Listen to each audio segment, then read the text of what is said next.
이 채널은 금감원 다트에 공시된 사업보고서를 기준으로 재무정보를 분석하며 공시 외의 정보는 참고하지 않습니다. 또한 재무제표는 기본적으로 연결재무제표를 기준으로 설명합니다.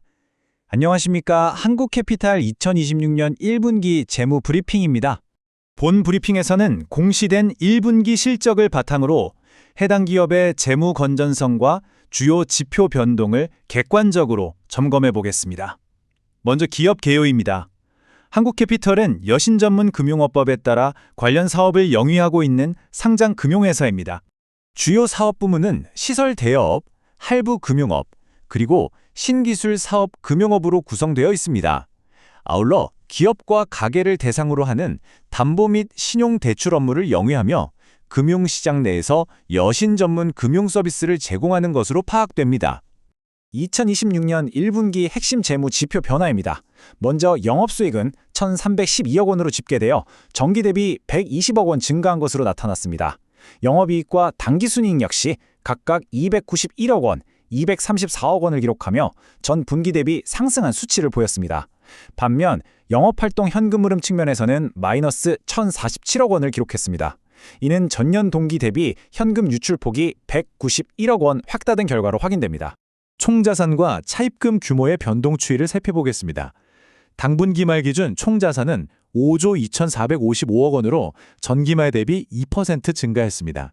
이와 동시에 사채를 포함한 차입금 규모 역시 4조 2,241억 원으로 집계되어 전기말 대비 2% 증가한 것으로 나타났습니다. 이는 대출 채권 등의 자산이 확대됨과 동시에 외부 자금 조달 규모가 동반 상승한 결과로 분석됩니다. 재무적 강점 요소는 크게 4가지로 파악됩니다. 우선 본업인 여신운영을 통한 이자 수익이 전년 동기 대비 증가하여 전체적인 순이자 손익이 확대되었습니다. 이와 함께 당기순이익 역시 앞서 언급한 대로 234억 원을 기록해 분기수익 흑자 기조를 유지 중입니다. 자본 적정성 측면을 살펴보면 여신 전문 금융업 감독 규정상 요구되는 7% 이상의 비율을 현재 상회하여 유지하고 있는 것으로 확인됩니다. 덧붙여 다수의 금융기관과 총 2,900억 원 한도의 미사용 예비 유동성 약정을 확보해둔 상태로 파악됩니다.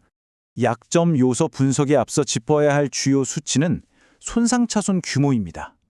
이번 분기 대출채권 등 금융자산 손상차손은 388억 원으로 집계되었습니다. 이는 전년 동기 대비 131억 원이 증가한 수치로 자산 건전성과 직접적으로 관련된 주요 비용 요인으로 파악됩니다. 이러한 손상차손 증가와 더불어 주요 약점 요소들이 확인됩니다.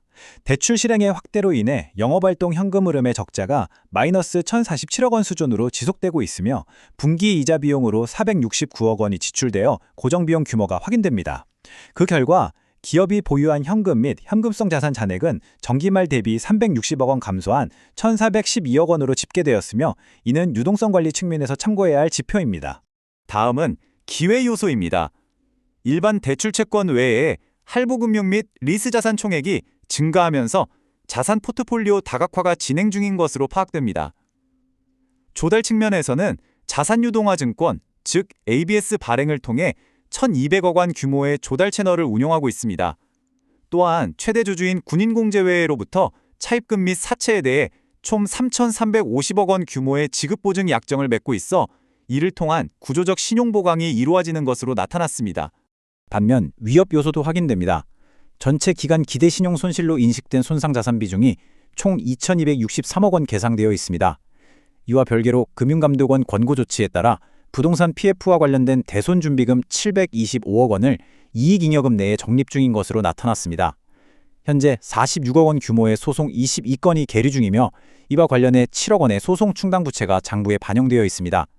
이외에도 다수의 투자조합 및 관계기업에서 지분법 평가 손실이 발생하고 있는 것으로 집계됐습니다.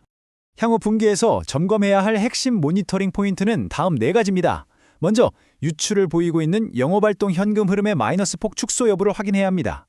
이어서 분기마다 반영되는 대손상각비 등 손상차손 규모의 변동 추이, 그리고 부동산 PF 대상 대손준비금의 추가 적립액 발생 여부도 주요 점검 대상입니다. 마지막으로 1년 이내 만기가 도래하는 차입부채 잔액 대비 예치된 단기 현금성 자산의 버퍼 수준을 모니터링할 필요가 언급됩니다. 지표가 개선될 수 있는 조건과 악화될 수 있는 조건입니다. 여신의 선제적 매각으로 손상차손 규모가 감소하고 조달 채널 다변화로 이자 비용이 경감되어 영업활동 현금 흐름이 플러스로 전환될 경우 재무 상황이 개선될 수 있습니다. 반대로 부동산 PF 사업장 등의 부실화로 대손준비금 적립액이 증가하거나 차환 지원 현상으로 단기 현금성 자산이 고갈될 경우에는 재무 비율이 악화될 가능성이 언급됩니다. 최종 결론입니다.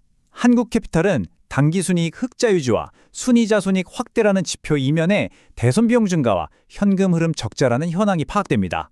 대손비용 통제와 만기도래 차입금에 대한 유동성 방어 여부가 단기 기업 가치를 결정할 변수로 작용할 전망입니다. 다음 분기 영업활동 현금 흐름의 변동 추이가 어떻게 나타날지 지속적인 공시점검을 통해 확인해 보시기 바랍니다.